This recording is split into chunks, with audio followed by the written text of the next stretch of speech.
variaciones orales que se han recogido en diferentes colecciones a lo largo de la historia.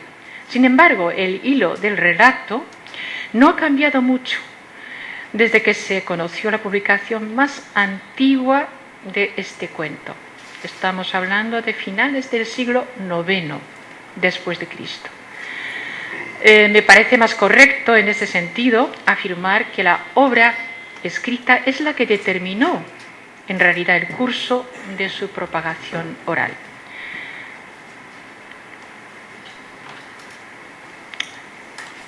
Es una obra escrita, pero se considera dentro de la historia de la literatura japonesa la primera obra de ficción escrita en las letras autóctonas de Japón llamadas kana.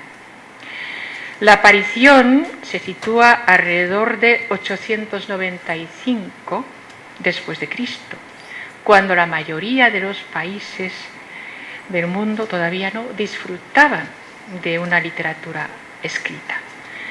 El título original es Taketori Monogatari. Taketori, aunque significa el que recoge el bambú, take es el bambú, es el nombre apelativo del anciano que encontrará a una bebé diminuta dentro de una sección del bambú. Y Monogatari, por otro lado, será el nombre del género narrativo que nace a partir de esta obra hasta nuestros días. En el lenguaje antiguo, mono podía significar cosa o asunto, incluso espíritu. Bueno, recordarán, si algunos de ustedes han visto la película de la princesa Mononoke, es lo mismo de mono, ¿no? De la fantasma, una fantasma de mono. Y por otro lado, la palabra katari, de Monogatari, katari, significa el acto de relatar o contar cosas. Por lo tanto, Monogatari se puede traducir como contar el cuento, relato o historia, a la vez que hay teorías que entienden la expresión como lo que cuenta un espíritu. Desde que empezaron a divulgar este tipo de relatos escritos en las letras kana, afloraron muchas historias en el seno de la corte imperial hasta llegar a la obra cumbre de la literatura clásica japonesa llamada La Historia de Genji, en el inicio del siglo XI.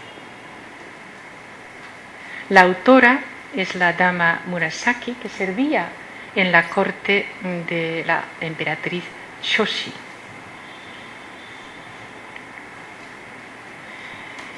Antes de analizar la obra desde diferentes puntos de vista, vamos a asegurarnos el conocimiento de la historia para aquellas personas que no la saben. Para este fin voy a utilizar las ilustraciones de algunas publicaciones con su permiso. Este libro mío, de la portada, fue publicado por la editorial Cátedra de España en el año 2004.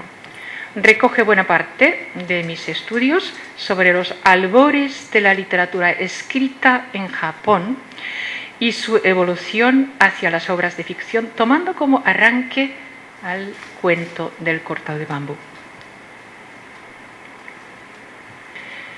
Otro libro del cuento del cortado de bambú, en inglés, también bilingüe en japonés. Esto fue publicado con la colaboración de, como ven ustedes, Kawabata Yasunari, nombre que les sonará, el primer premio Nobel japonés de la literatura. Yo voy a mencionar siempre el nombre japonés con la convención japonesa, es decir, primero el apellido y después el nombre de pila. Y el otro traductor es el eminente japonólogo de la Universidad de Columbia, Donald King, y acompañado los dos de las obras de Miyata Masayuki, artista de Kirie, dibujos hechos con papeles recortados. Kawabata era amante de la literatura clásica japonesa e hizo varias actualizaciones en el lenguaje moderno como esta.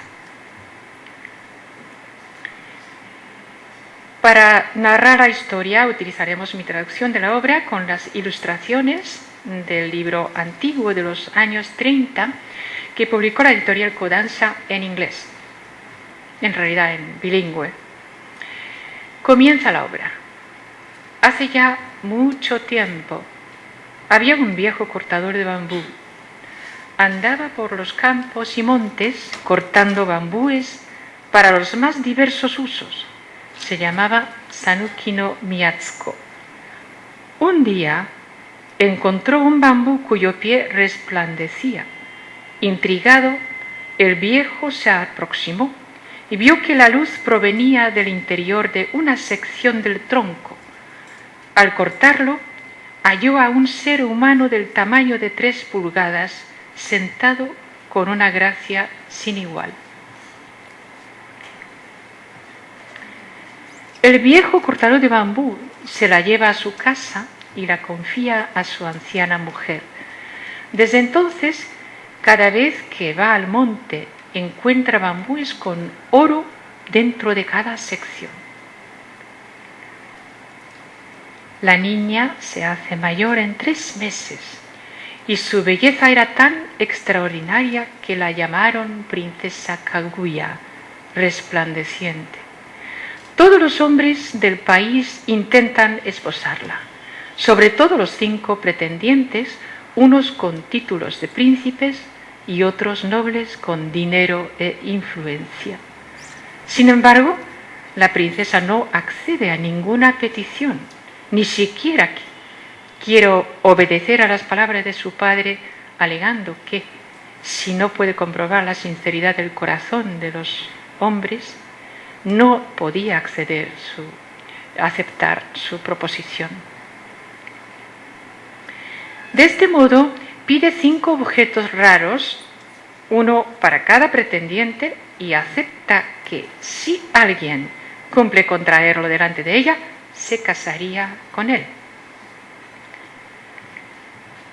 Uno de ellos es el príncipe Kuramochi.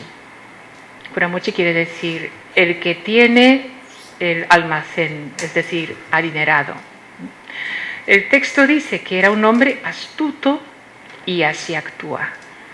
Finge ir en busca de una rama de gemas de la isla de Horai, es una isla de paraíso para la tradición china, pero en realidad encarga secretamente a unos orfebres producir la rama a costa del dinero.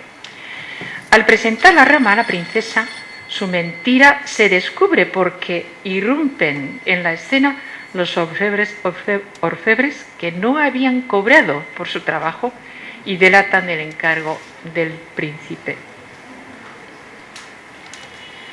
El gran consejero Otomo no Miyuki, tras fracasar en que sus hombres le trajeran la joya del cuello del dragón, el objeto pedido por la princesa, se embarca él mismo para encontrarlo en el mar. Sin embargo, con lo que se encuentra es una fuerte tormenta. El barquero le grita: no solo sopla un viento que levanta olas violentas, sino que hasta los rayos están a punto de caer sobre nuestras cabezas.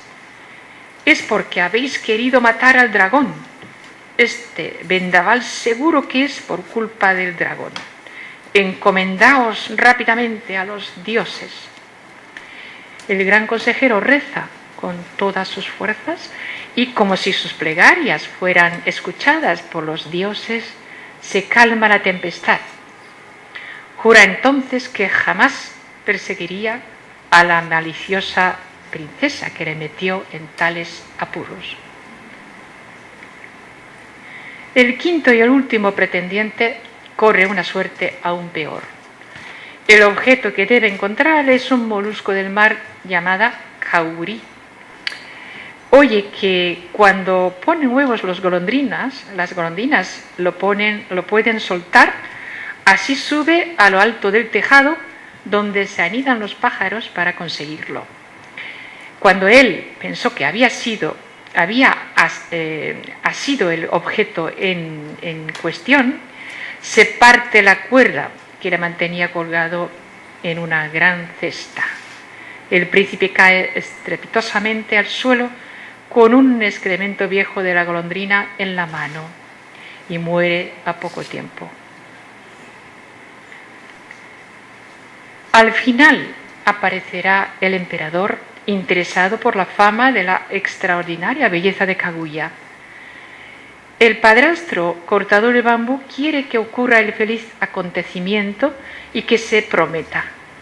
No obstante, la firme decisión de la princesa de rechazar a todos los hombres no cambia. Solo al final, a lo largo de 3 años de correspondencia poética, el corazón de Kaguya se suaviza y expresa su querer humano para responder al amor del emperador. En esos días vemos a la princesa sollozar cada noche mirando la luna.